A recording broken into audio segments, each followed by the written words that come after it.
Hey guys, so today I'm going to be working on refreshing these raised beds that we have flanking the sides of our stairs on our way down to the lower yard.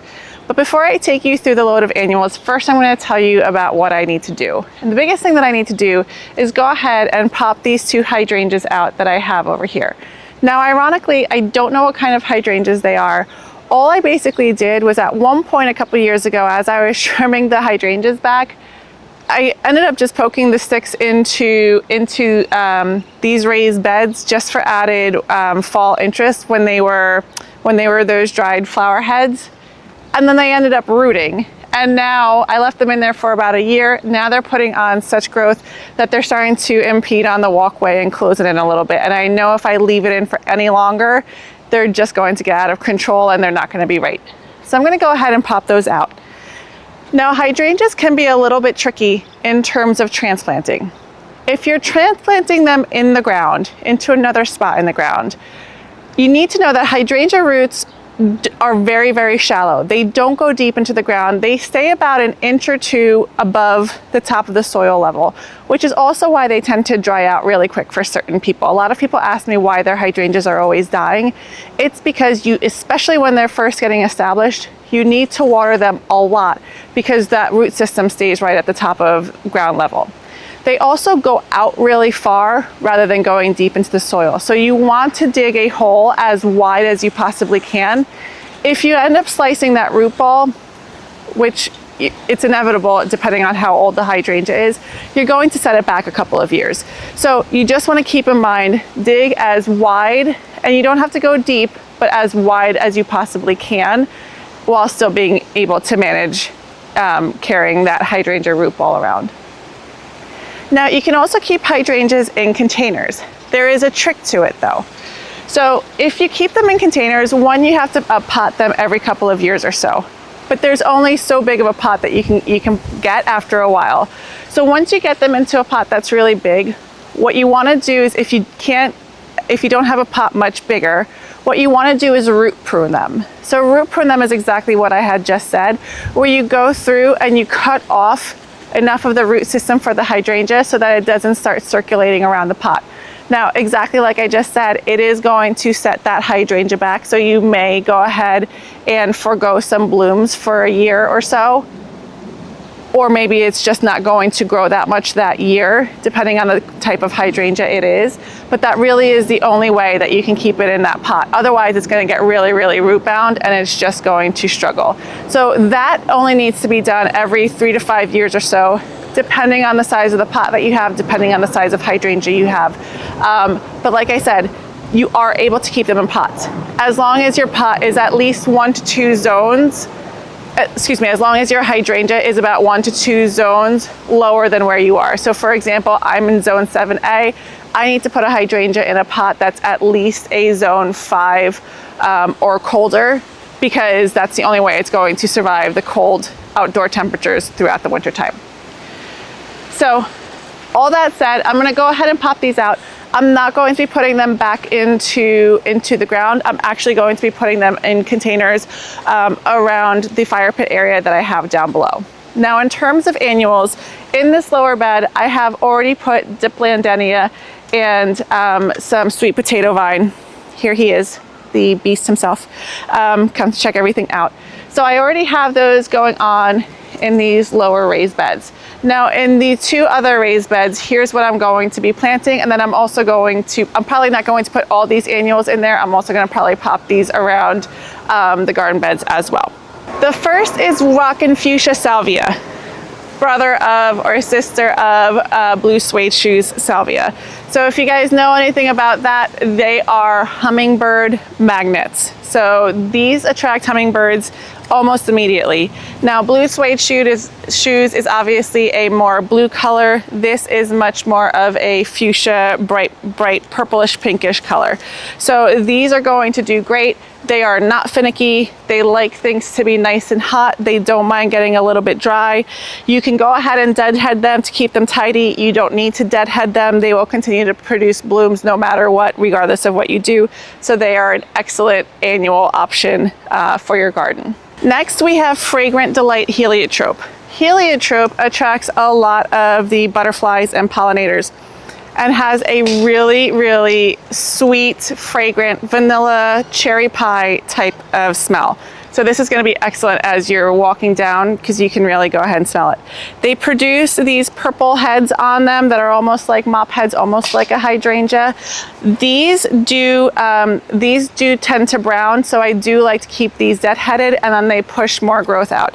Now they look a little bit rough just from being in their pots for a little bit too long. They're perfectly fine. As soon as I get them in the ground, keep them watered, they will be just fine. I just need to do a little bit of grooming on them. Excellent option for a summer annual. Next, we have our cuphea. So this one is Enchantia Purple. These get these tiny little purple flowers on them, and they bloom the entire summer all the way up until your first frost. These get to be more of a mounded form. So these are going to be more towards the front, in front of your heliotropes and your salvia, which tend to be a little bit taller. These grow about 10 to 14 inches tall and about 8 to 12 inches wide. So like I said, a nice mounded form. And then we have diamond frost euphorbia. This one, it just elegantly, it grows really tall, but it just kind of elegantly hovers above all the other plants. So I'm probably going to be planting this close to the cuphea so that it kind of comes up a little bit taller around it, but it's not, it's very sparse. So it almost looks like little butterflies around it. This was actually named Annual of the Year in 2020, interestingly enough. It grows in full to part sun, 12 to 18 inches tall and wide. We have dichondra silver falls. So this silver up against that hot fuchsia and purple is going to look beautiful. And it's also going to look really nice mixed in with some of this really dark purple sweet potato vine. And the last thing that we're gonna pop in is some of this Mystic Blue Spire salvia. Now this I think I'm going to put directly into the landscape because somehow I only ended up with 3 of these.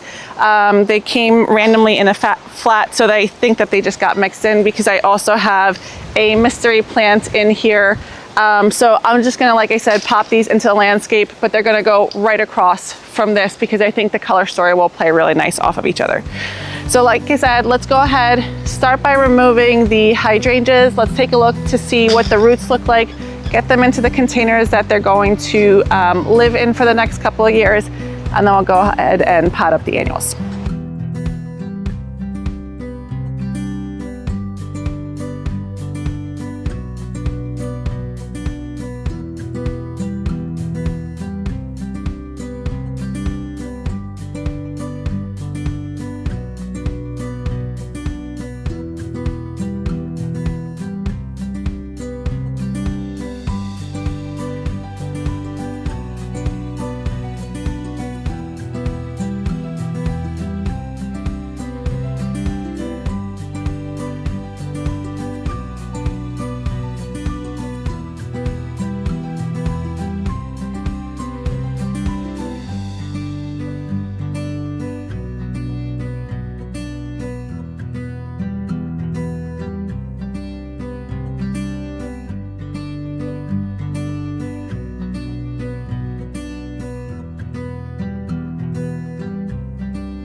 Now I put Costa Maine raised bed gardening soil in here.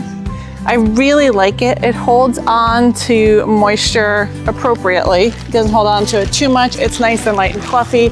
The plants really seem to like it, but unfortunately, I have fused up all the way down to my last bag. So I'm mixing it with some Jolly Gardener potting soil, which is just a little bit too light to my liking. It doesn't seem like there's a whole lot of moisture retention in here. So I'm going to mix the 2 soils together and then that'll be perfect.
All right, guys, let's take a look to see how everything ended up. All right, we have our 2 hydrangeas right here in the pot. Now they're looking a little sad, a little wilted. That's because I didn't get water on them fast enough. But they're gonna be just fine and recover just as long as I keep them watered over the next couple days. Now I did also add some biotone in here. That's really important when you're transplanting. It really helps their roots not get so traumatized. So it definitely is going to help them survive the transplant. Now this doesn't look like such much right now, and that's to be expected. With annuals, they do require some heat, especially the summer annuals, and they get large fairly quickly as long as you keep them watered and fertilized in the right spot. So we'll keep an eye on these. I put the salvia and the cuphea in this one, along with the dichondra silver falls. And then one step down, I ended up putting the diamond frost euphorbia along with the heliotrope in the back, which again, doesn't look that great right now, but I think it'll flush back out really nicely. And then this stayed the same. I had the dichondra in here along with the sweet potato vine. Now let me know what kind of summer annuals you guys are planting out there, because I know there's a lot of different varieties that you can choose from, especially depending on which part of the country that you are planting. I hope you guys are having a good day, and I will see you in the garden. I mean, you just have no shame.